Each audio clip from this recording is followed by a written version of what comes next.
Amén. Por supuesto, estamos viendo las disciplinas espirituales para la vida cristiana.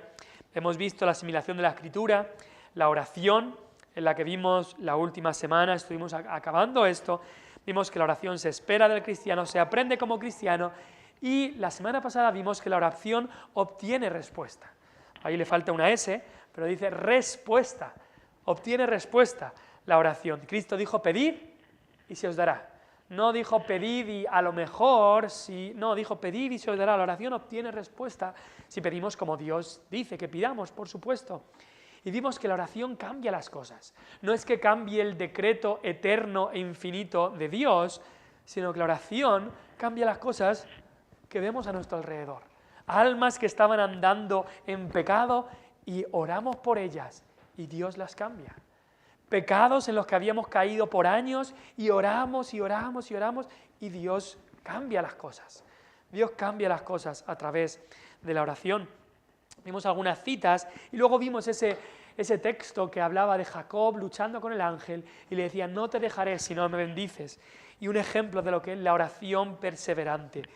Oración perseverante, perseveramos en la oración sin cesar, sin rendirnos y pidiéndole al Señor que Él derrame su bendición a nosotros.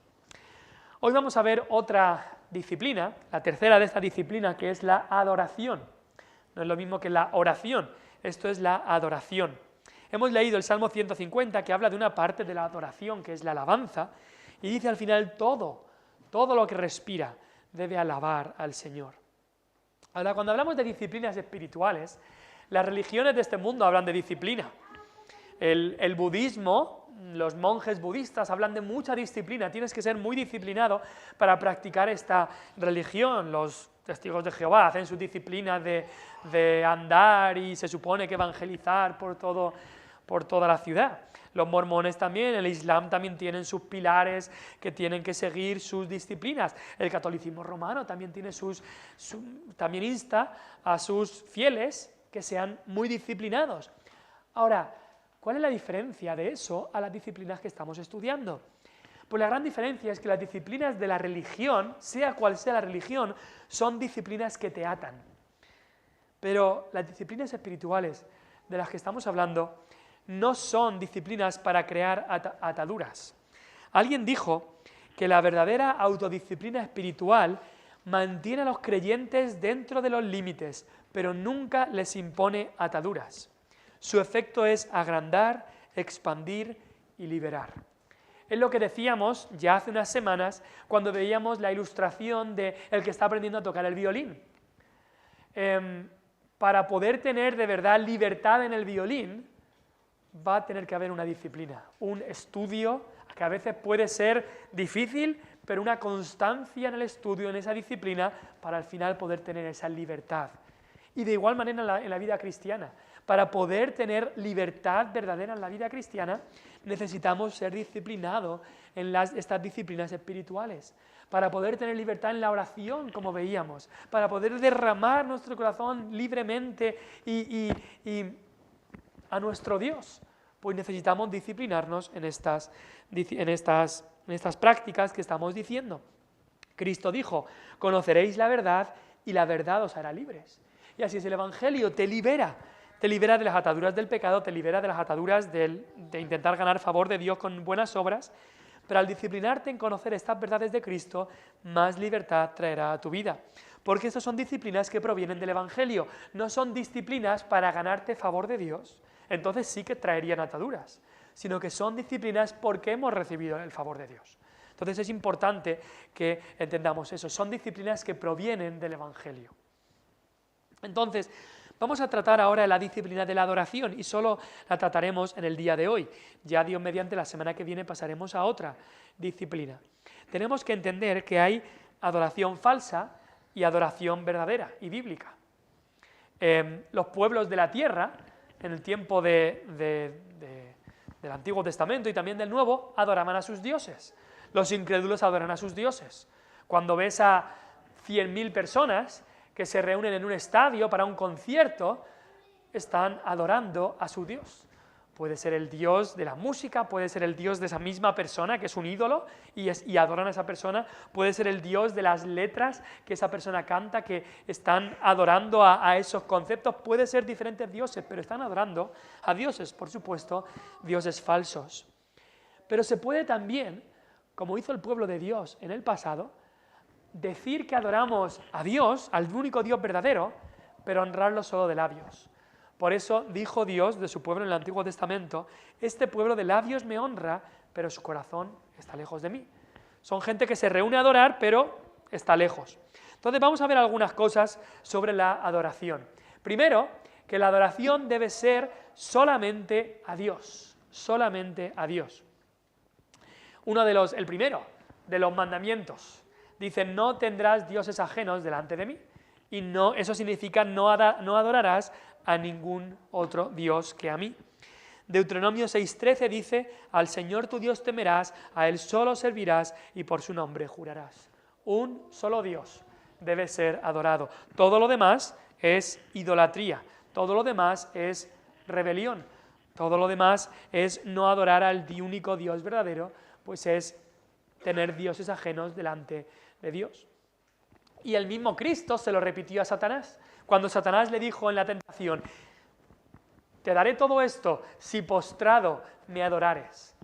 ¿Qué le dijo Cristo? Le dijo: vete, Satanás, porque escrito está: al Señor tu Dios adorarás y a Él solo servirás. Solo podemos adorar a Dios. Es el único que merece adoración.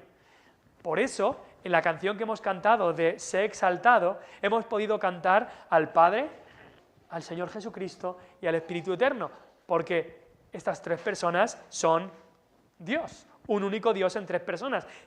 Solo podemos adorar a Dios. Si Cristo no fuera Dios, nunca deberíamos adorar a Dios. Si el Espíritu Santo no fuera Dios, fuera simplemente una fuerza, no podríamos ni deberíamos adorar al Espíritu Santo. Pero la Biblia nos dice que el Espíritu Santo es Dios, Jesús es Dios, el Padre es Dios y que Dios es el único que merece adoración. Así que nuestra adoración debe ser solamente a Dios. Ahora nos podemos preguntar: ¿qué es la adoración? Pues una manera buena de saber lo que es la adoración es ir a la palabra y ver cuando personas adoran a Dios. Un ejemplo lo tenemos en Apocalipsis 4, el capítulo 4 y luego también el 5, pero vamos a leer algunos versículos del capítulo 4. Dice ahí Apocalipsis 4:8: los 4 seres vivientes tenían cada uno 6 alas, y alrededor y por dentro estaban llenos de ojos, no cesaban día y noche de decir: Santo, Santo, Santo, es el Señor Dios Todopoderoso, el que era, el que es y el que ha de venir. Estos son esos seres celestiales, están ahí y están adorando, adorando. Dice: no cesan día y noche están adorando. Apocalipsis 4:11, creo que ahora son los ancianos que adoran y dicen: Señor, digno eres de recibir la gloria y la honra y el poder, porque tú creaste todas las cosas y por tu voluntad existen y fueron creadas. También adoran. Y luego en el capítulo 5 siguen adorando a Dios. Es un cuadro de lo que va a ser el cielo, adoración continua a Dios. Pero eso es lo que ocurrirá en el cielo. Pero en esta tierra también también tenemos ejemplos de personas que adoraron a Dios. Mira, por ejemplo, Isaías 6:1. En el año que murió el rey Uzías, vi yo al Señor sentado sobre un trono alto y sublime. Sus faldas llenaban el templo. Versículo 5. Esto es Isaías. Entonces dije: ¡ay de mí, que soy muerto! Porque siendo hombre inmundo de labios y habitando en medio de pueblo que tiene labios inmundos, han visto mis ojos al Rey, Jehová de los ejércitos. Cuando estaba delante de la presencia de Dios, adora. Dios se revela a Isaías, igual que Dios se revela en Apocalipsis a estos seres vivientes, a estos ancianos, a estas personas, y adoran. Y hay una respuesta. Lo mismo ocurrió en la resurrección. En Juan 20:28, Tomás, que era bastante incrédulo, que la otra vez, la semana anterior, él había dicho: si no veo, no creo. Si yo no le meto el dedo en su costado, si yo no veo sus heridas, yo no creeré que Cristo ha resucitado. Y entonces, cuando Jesús se aparece, Jesús se revela y él ve a Cristo, Tomás respondió y le dijo: Señor mío y Dios mío. Eso era adoración total. Eso era total adoración. Le reconocía como Señor. Y bueno, alguno puede decir, bueno, pero es verdad que a los señores de la época, a los reyes, se les reconocía como Señor. Pero luego dice, y Dios mío, reconoce a Jesús como su Dios. Ahora, la adoración es eso. La adoración es recibir esa revelación de cómo es Dios y una respuesta del corazón a esa revelación. A veces la respuesta es reconocer cómo es Dios, a veces la respuesta es reconocer la gran distancia que hay entre Dios y nosotros. Adorar a Dios significa atribuirle el valor adecuado a Dios, magnificar su mérito de recibir alabanza o acercarse y dirigirse a Dios porque Él es digno. La palabra adoración que tenemos ahí tiene la palabra ad, que en el latín significaba hacia algo o a algo. Y la palabra ora, o oración, que viene de la palabra boca o de la palabra hablar. Y es como una persona que se postra hacia alguien y habla a esa persona y habla sobre esa persona, pero postrándose hacia esa persona. Ahora, el autor del libro que estamos siguiendo para la estructura de estos estudios dice, y creo que es una muy buena definición, lo podéis leer ahí arriba, dice, la adoración es centrarse en Dios y responderle. Centrarse en Dios y responder ante lo que acabamos de ver, y responderle. Centrarse en Dios y responderle. Ahora, para estar centrados en Dios, tiene que haber una revelación de Dios, porque Dios es el Dios invisible. ¿Cómo conocemos algo de Dios? Porque Él se ha revelado. Él se ha revelado a sí mismo. Ahora, ¿cómo se revela el Dios invisible para que podamos centrarnos en Él y responderle? Pues, lo hemos dicho otras veces, hay dos modos principales en los que Dios se revela. Uno es de un modo general por medio de la creación. Por medio de la creación Dios se revela. En Romanos 1:20 dice que las cosas invisibles de Él, su eterno poder y deidad, se hacen claramente visibles por medio de las cosas hechas. De modo que no tenemos excusa. Entonces, tú ves la creación y llegas a la conclusión de que hay un Dios. La creación revela el poder y la deidad de Dios. Y eso es de un modo general. Pero de un modo concreto, Dios se revela a través de la palabra escrita. Esta es la palabra escrita, la Biblia, pero también a través de la palabra encarnada, Jesucristo. La palabra escrita es la Biblia, la palabra encarnada es Jesucristo. Así Dios se ha revelado al ser humano. Por eso, siempre que vamos a adorar a Dios, debemos buscar a Dios por medio de Cristo, tal como Dios se ha revelado en la Biblia. Cualquier adoración a Dios que no es a través de Cristo, que no es con Cristo como mediador, no es válida. Por eso, cuando a veces lo hemos dicho, algunas personas e incluso algunas religiones hablan de Dios y hablan de Dios simplemente, y tú puedes decir, pero dice que Dios es bueno, y dice que Dios es tal, Dios es justo, Dios es... Pero cuidado con aquellos que hablan mucho sobre Dios y nada sobre Cristo, porque sin Cristo no podemos adorar a Dios, sin Cristo no podemos acudir a Dios. Entonces, cuando leas algo que la palabra de Dios, que la palabra Cristo no aparece en ningún lado, cuidado, eso ya te debería hacer un tic, te debería hacer una alarma, porque Cristo es el único camino a Dios. Cristo es Dios, pero Cristo es el único camino a Dios y es el que nos revela a Dios. Entonces, si simplemente la gente habla de Dios y de Dios y de Dios, pero no mencionan a Cristo, pues seguramente porque ahí están adorando a otro Dios, están adorando a un Dios de su imaginación. Entonces la adoración podría decirse que es estar absorto con Dios, estar absorto con Dios. Solo estamos adorando a Dios cuando Él es el centro de nuestra atención. Eso es adorar a Dios. Como decimos ahí, centrarnos en Dios y responder a esa revelación que hemos recibido. ¿Qué partes tiene la adoración? A veces pensamos que adorar a Dios es cantar y pensamos que la adoración a Dios es cuando venimos y cantamos a Dios. Bueno, cantar es una parte, pero adorar a Dios es mucho más que cantarle a Él. Y tenemos que entender que toda adoración pública, familiar y privada debe basarse en la Biblia e incluir mucho de ella. Ahora, cuando decimos eso significa que hay tres tipos de adoración. Está la adoración pública, que hoy, por ejemplo, estamos participando en la adoración pública de Dios o el domingo. Está en la adoración familiar, que significa que como familia en nuestro hogar reunimos a la familia y adoramos a Dios leyendo la Biblia, orando y quizá también cantando. Y luego está la adoración privada. Como dijo Cristo, entra en tu aposento, cerrada la puerta, ora a tu Padre que está en lo secreto, lee la Biblia, tú a solas con Dios y aprende y medita en la palabra. Entonces hay adoración pública, adoración familiar y adoración privada. Pero, por ejemplo, ¿qué partes tiene? Pues aquí hemos mencionado algunas. La lectura bíblica y la predicación. Un domingo, ¿qué hacemos? Leer la Biblia, predicar la Biblia. Esas son partes de la adoración a Dios. O, ¿qué haces tú en tu habitación? ¿Qué haces tú cada día en tu devocional? La lectura y la meditación de la palabra. Eso es parte de tu adoración privada. Otra parte de la adoración es cantar canciones saturadas de la Biblia. Vamos a Colosenses 3:16. Porque aquí se nos dice cómo deben ser nuestras canciones. Y es muy importante que nuestras canciones, nuestros himnos que cantamos estén saturados de la Biblia, saturados.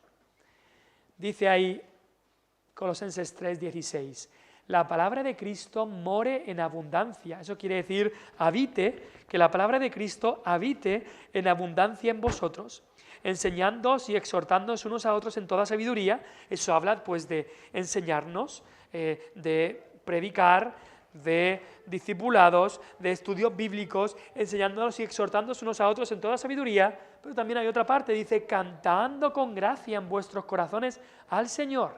¿Y con qué cantamos? Con salmos e himnos y cánticos espirituales. ¿Está bien claro? Salmos e himnos y cánticos espirituales. Así deben ser nuestras canciones. Así debe ser nuestro alabar a Dios con canción, basado en la palabra. Salmos, himnos y cánticos espirituales. ¿Qué hacemos cuando cantamos? Pues estamos declarando la verdad y respondiendo a la revelación de Dios. Pero no solamente con el cantar canciones, también la oración es una parte de la adoración a Dios, y también la ofrenda que le damos a Dios. Todo esto expresa devoción y dependencia de Dios. Y luego también las dos ordenanzas o sacramentos que Dios nos ha dado, el bautismo y cena del Señor, también son parte de la adoración a Dios. Y en cierta manera son una parte visual, porque vemos los elementos del pan y el vino, vemos también el elemento del agua. Entonces, de una manera visual, con las dos ordenanzas, el bautismo y cena del Señor, proclamamos y recordamos las verdades que Dios nos ha revelado. Entonces, estas dos ordenanzas, estos dos símbolos, pues son visuales para que así podamos proclamarlo y recordarlo. Entonces, estas son partes de la adoración a Dios. Y no podemos decir, bueno, ¿y si nos inventamos otra parte? ¿Y si adoramos a Dios? Pues yo lo quiero adorar con teatro. O yo quiero adorar a Dios pintando cuadros. Ahora aquí en el culto vamos a pintar cuadros. O cualquier otra cosa, o danzar, como hacen en muchas iglesias. O cualquier otra cosa que se nos pueda ocurrir. Pues no tenemos la libertad para decidir cómo vamos a adorar a Dios nosotros. No tenemos esa libertad. Tenemos que adorar a Dios de la forma que Dios nos ha dicho que adoremos. Y vamos a ver esto ahora. ¿Por qué? Porque Dios nos ha dicho que le adoremos en espíritu y en verdad. Vamos a Juan 4. Juan 4, si recordáis, es el texto de la mujer samaritana. Cristo y la mujer samaritana en Juan 4. Y tienen una conversación Cristo y esta mujer con un pasado bastante problemático, bastante que había estado en pecado de inmoralidad, pero como cualquier persona tenía inquietudes espirituales, inquietudes en cuanto a qué debían adorar, cómo debían adorar, a quién debían adorar, dónde debían adorar. Y entonces en el versículo 23, bueno, empecemos en el versículo 19, después de que Cristo le diga, has tenido 5 maridos y el que tienes ahora no es tu marido, le dice ella a Cristo, Señor, me parece que tú eres profeta. Y el versículo 20, no sé si es un cambio de tema, a veces me ha parecido esto como un cambio de tema que hace ella para no hablar de de eso, o simplemente que era la inquietud espiritual que tenía. Dicen, nuestros padres adoraron en este monte, refiriéndose al monte que tenían al lado. Y vosotros decís que en Jerusalén es el lugar donde se debe adorar. Jesús le dijo, mujer, créeme, que la hora viene, cuando ni en este monte ni en Jerusalén adoraréis al Padre. Vosotros adoráis lo que no sabéis. Nosotros adoramos lo que sabemos porque la salvación viene de los judíos. Versículo 23, aquí empieza. Mas la hora viene, y ahora es, cuando los verdaderos adoradores adorarán al Padre en espíritu y en verdad. Porque también el Padre, tales adoradores, busca que le adoren. Dios es espíritu, y los que le adoran en espíritu y en verdad es necesario que adoren. Dos cosas indispensables que deben estar en nuestra adoración. Y es que nuestra adoración debe ser hecha en espíritu y en verdad. Y son indispensables. Son cosas diferentes, pero son indispensables. Las dos tienen que estar ahí. Y muchas veces nuestro error en la adoración es dejar una y centrarnos solamente quizá en la verdad y no adorar en espíritu. O adorar solamente en espíritu y dejar la verdad a un lado. Entonces tienen que estar las dos, espíritu y verdad. Ahora, antes de llegar ahí, hay un requisito preliminar. Para poder adorar en espíritu y en verdad, debemos tener dentro de nosotros a aquel que es el Espíritu de verdad. ¿Quién es el Espíritu de verdad? El Espíritu Santo. En Juan 14, 17, Cristo dijo, enviaré al Espíritu de verdad, Él os guiará a toda la verdad. Entonces, sin el Espíritu Santo aquí, no vas a poder adorar a Dios. El Espíritu de Dios vive solamente en aquellos que vienen a Cristo en arrepentimiento y fe. Sin Él no hay verdadera adoración. Entonces tenemos que entender que alguien que no conoce a Cristo como Señor y Salvador no puede adorar. No hay adoración si alguien no ha nacido de nuevo, si alguien no tiene al Espíritu Santo viviendo en él. No hay verdadera adoración. Mira lo que dice 1 Corintios 12:3, que lo tenemos ahí. Dice, por tanto, os hago saber que nadie que hable por el Espíritu de Dios llama anatema o maldito a Jesús, por supuesto. Y luego dice, y nadie puede llamar a Jesús Señor sino por el Espíritu Santo. ¿A qué se refiere eso? Dice, nadie puede llamar a Jesús Señor sino por el Espíritu Santo. Ahora, eso no significa que una persona no pueda decir las palabras de Jesús es el Señor sin tener el Espíritu. Por supuesto que un incrédulo puede decir las palabras Jesús es el Señor, pero no las está diciendo de verdad. Simplemente dice las palabras y ya está. Romanos 10:9 también dice algo parecido. Si confesares con tu boca que Jesús es el Señor, entonces serás salvo. ¿Significa eso que si alguien dice las palabras mágicas Jesús es el Señor, ya es salvo? No, no se refiere a eso. No es simplemente unas palabras mágicas que dices y entonces ya eres salvo. No es aquí que si alguien dice Jesús Señor, entonces ya es seguro que tiene el Espíritu Santo. No. Lo que significa es que nadie puede decir Jesús es el Señor como una confesión genuina y sincera de su obediencia a Cristo, a menos de que el poder del Espíritu Santo, ese poder que da nueva vida, a menos de que tenga ese poder y la presencia del Espíritu Santo en su vida. Entonces, nadie va a poder decir de verdad, como una confesión sincera, Jesús es mi Señor. Nadie lo podrá decir de verdad y sinceramente si no es que el Espíritu Santo está en esa vida. El Espíritu Santo nos revela a Dios, nos convence de nuestro pecado y hace que Cristo sea irresistible. El Espíritu Santo abre la mente a la verdad de las Escrituras. Entonces no está diciendo este versículo en 1 Corintios 12:3 que simplemente si alguien dice por su boca Jesús es el Señor, eso tiene que ser obra del Espíritu Santo. De eso no está hablando. Me acuerdo hace un tiempo, hace pues más de unos 20 años, me acuerdo de ver un vídeo de un cantante cristiano, digo cristiano entre comillas, y pastor cristiano porque es un falso maestro y es un falso pastor, llamado Marcos Witt. Seguramente el nombre puede ser que os suena. Y la canción se llamaba Jesús es el Señor. Y encima pues la canción tenía un vídeo que se le veía a él con sus gafas de sol, bailando ahí esta canción, y el vídeo pues le llevaba pues una góndola de estas de Venecia por todo, y ahí estaba bailando diciendo Jesús es el Señor. Claro, cuando alguien adora de verdad a Dios, no quiere que la atención esté en uno mismo, sino que la atención esté en Dios. Una persona puede decir por la boca Jesús es el Señor, pero si está intentando buscar toda la gloria para Él, si está intentando si lo que está intentando es que Él sea el Señor de su propia vida, puede decirlo por su boca y no significar nada. Por eso decimos aquí que cuando dice que nadie puede llamar a Jesús Señor sino por el Espíritu Santo, se refiere a una confesión genuina de tu fe. Cuando una persona dice como una confesión genuina de su fe, Jesús es mi Señor, eso tiene que ser el Espíritu Santo que está obrando. Tener al Espíritu Santo dentro de nosotros no garantiza que siempre adoraremos en espíritu y en verdad, pero sí significa que podemos hacerlo. Ningún incrédulo que no tiene el Espíritu Santo puede adorar en espíritu y en verdad. No pueden. Ahora, ¿qué significa en espíritu y en verdad? Pues, en primer lugar, que debemos de adorar de acuerdo con la verdad de las Escrituras. ¿Y qué significa adorar de acuerdo con la verdad de las Escrituras? Pues que adoramos a Dios de acuerdo a cómo Él se revela en la Biblia, con todos sus atributos. Tenemos que adorar al Dios de la Biblia, no a un Dios de nuestra imaginación.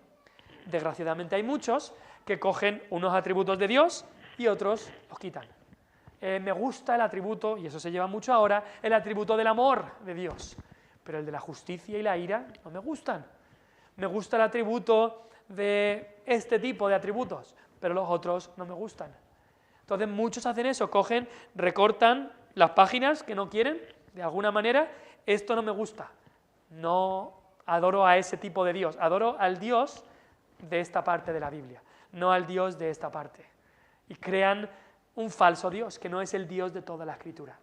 El Dios de toda la Escritura es amor, pero es también justicia, es verdad y es santidad, es justo y es todopoderoso, sabe todas las cosas y está en todo lugar. Ese es el Dios de las Escrituras.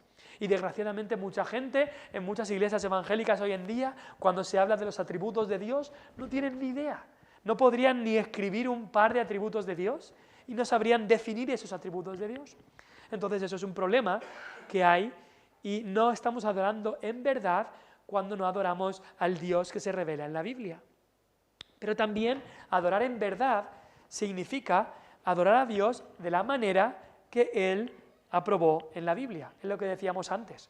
Yo no me puedo inventar ahora una nueva manera de adorar a Dios, tengo que adorarle de la manera que Él ha dicho. Y por eso hemos dicho estas partes de la adoración: predicación, lectura, oración, canción. Ya está. No vamos a intentar innovar en la adoración. Dios ya lo ha dicho. Dios ya ha dicho cómo tenemos que adorarle. Tenemos que seguir eso y ya está. Canción, predicación, oración y ya está. Ay, pero es que es muy pesado, siempre lo mismo. Canción, predicación, oración. Ya está. Y eso es lo que Dios nos ha dado para adorarle. Hay las tres cosas principales, luego hay más como hemos visto, pero no es cosa nuestra el innovar. Lo hemos visto ahí en las partes de la adoración. Lectura bíblica, predicación, lectura, meditación, canción, oración, ofrenda, bautismo, cena del Señor. No es nuestra responsabilidad el innovar, ni es dado a nosotros el inventarnos algún tipo de adoración para Dios. Ahora, eso es adorar en verdad, adorar al Dios verdadero, tal como se revela en la Escritura, adorarle tal como Él nos ha dicho en la Escritura que le adoremos. Pero ¿qué es adorar en espíritu? Y esto es esencial también, porque muchas veces las iglesias que queremos predicar sana doctrina y que predicamos toda la Biblia, todo el consejo de Dios, creo que podemos pecar más de quedarnos en la parte de adorar en verdad. Pero la parte de adorar en espíritu nos cuesta más. Pero tenemos que entender que debemos adorar también en espíritu, ya que a menos de que el corazón esté conectado, no habrá, si se puede decir así, electricidad para adorar. Y alguien dijo, donde los sentimientos por Dios están muertos, la adoración está muerta. Ahora, la adoración a Dios debe ser guiada por la verdad, pero debe provocar también sentimientos en ti. Sentimientos de gozo al ver esas verdades, sentimientos de descanso, sentimientos de amor cuando adoramos a Dios. Una ilustración. Un marido llega al aniversario de bodas y llega el aniversario de ese año, el marido se ha acordado y coge y va y compra unas flores, un ramo de flores, y toca la puerta, la mujer le abre y ahí está con el ramo de flores. Y la mujer dice, ¡ay, gracias, son preciosas! Le da un abrazo, muchas gracias, son preciosas. Imaginaros que el marido dice, de nada, es mi deber traerte este ramo de flores. ¿Qué pasaría con eso? ¿Creéis que la mujer estaría muy contenta si el marido dice, es mi deber? Y le dice, ¿qué hay de malo con cumplir con mi deber? ¿Por qué no estás contenta cuando te he dicho eso? Yo he cumplido con mi deber. No hay nada malo de cumplir con el deber, ¿no? Bueno,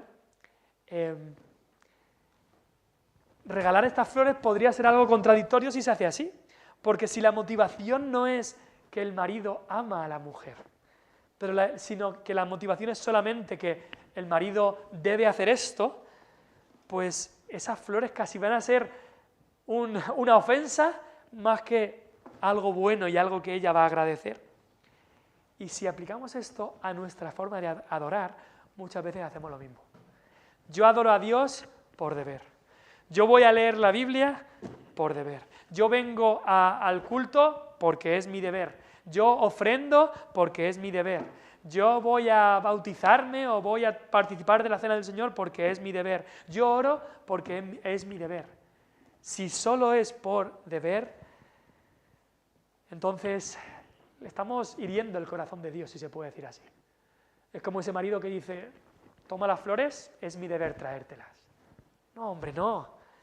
El verdadero deber de la adoración no es el deber externo, de decir o de hacer esto o de traer esto. Es el deber interno, es esa orden que dice Dios en el Salmo 37:4, deleítate a sí mismo en el Señor. Deleítate en el Señor. ¿Por qué haces lo que haces? ¿Por deber o por deleite? ¿Qué diferencia sería, no? Si el marido llega ahí a la puerta, le da las flores y le dice, nada me hace más feliz que estar contigo, nada me hace más feliz que traerte esto, nada me hace más feliz que verte sonreír. Uf, qué diferencia. Ahí la mujer sí que se va a poner contenta.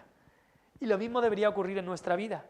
Cuando venimos a adorar a Dios, en el culto público, por ejemplo, que en nuestro corazón sea el deseo de nada me hace más feliz, Señor, que estar contigo, adorándote. Si solo decimos, es mi deber, llega a ser una deshonra para Dios, solo por deber. Pero si decimos, me hace feliz, es un honor para Dios y alegramos el corazón de Dios. Entonces, eso es lo que me refiero cuando decimos de en espíritu, no solamente en verdad, pero en espíritu. El espíritu está ahí, el corazón está involucrado. ¿Y sabes qué? Adorar en espíritu y en verdad son dos cosas que se complementan la una a la otra. Se complementan, son dos verdades que se equilibran y se complementan mutuamente y que debemos tenerla en equilibrio porque somos muy dados a ir a una o a ir a otra. Y muchas veces nos pasa. Queremos ofrecerle a Dios adoración, pero no hay fuego en el corazón. Yo creo que nos ha pasado a todos.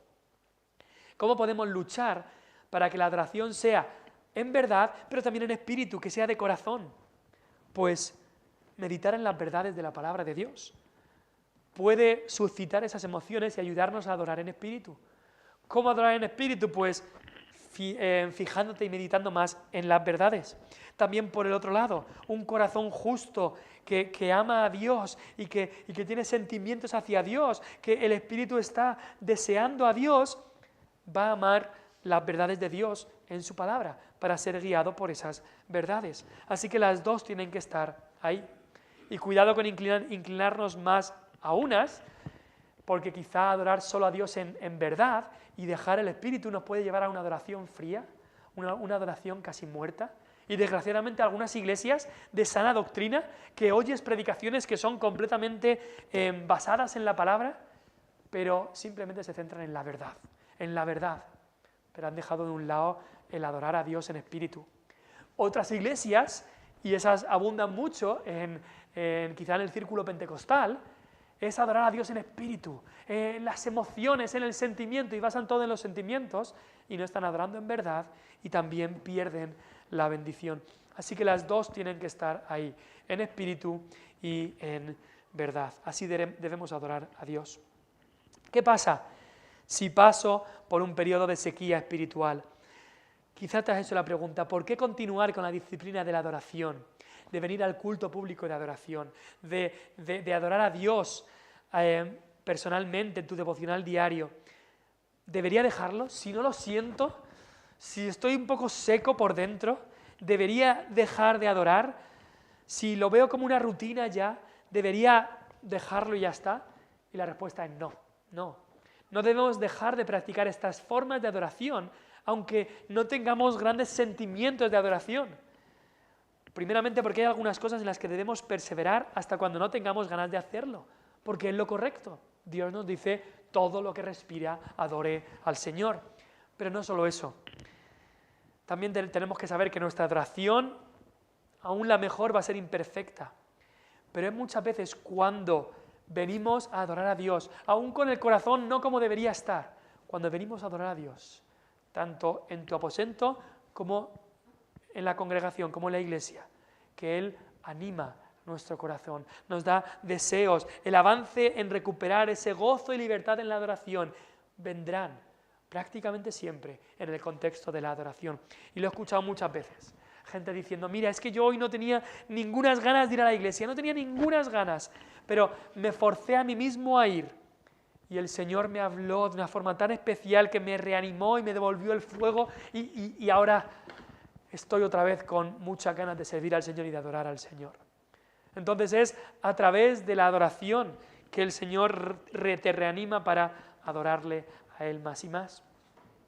Ahora, esta adoración debe ser tanto en público como en privado. Vamos a ir a Hebreos 10 y ya estaremos acabando con ese versículo.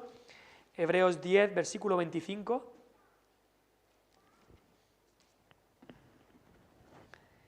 Bueno, empezaremos en el versículo 24. Hebreos 10, versículo 24, dice, y considerémonos unos a otros, Hebreos 10, 24, y considerémonos unos a otros para estimularnos al amor y a las buenas obras, no dejando de congregarnos, como algunos tienen por costumbre, sino exhortándonos, y tanto más, cuando veis que aquel día se acerca. Dios espera que su pueblo participe regularmente en reuniones de adoración como creyentes.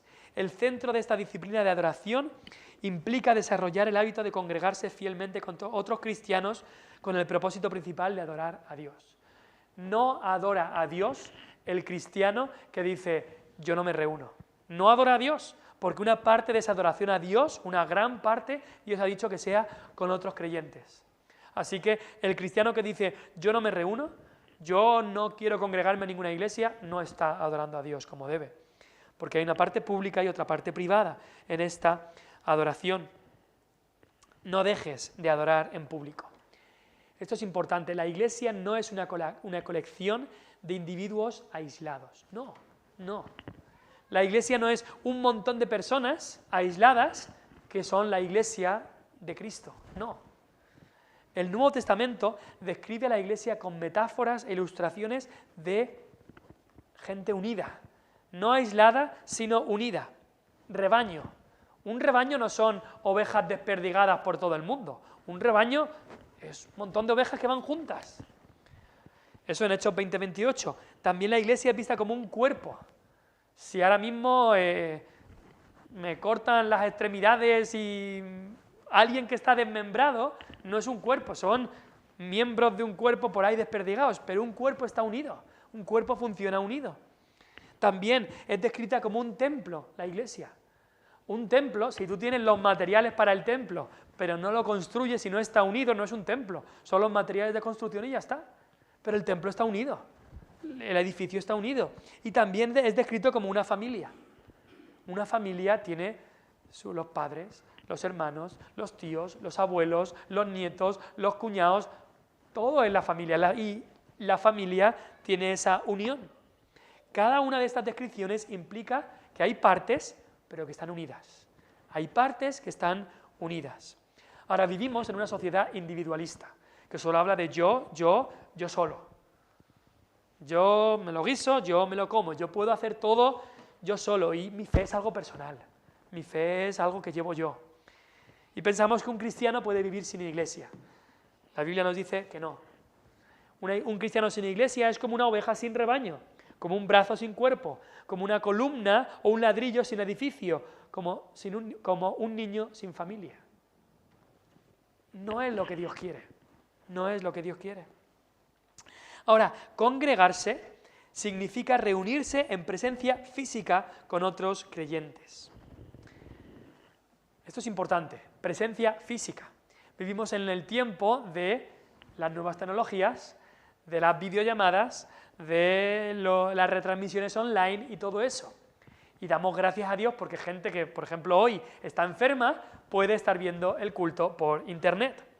Pero nunca debemos pensar que ver un culto por internet es ser parte de congregarse el pueblo de Dios. No, no.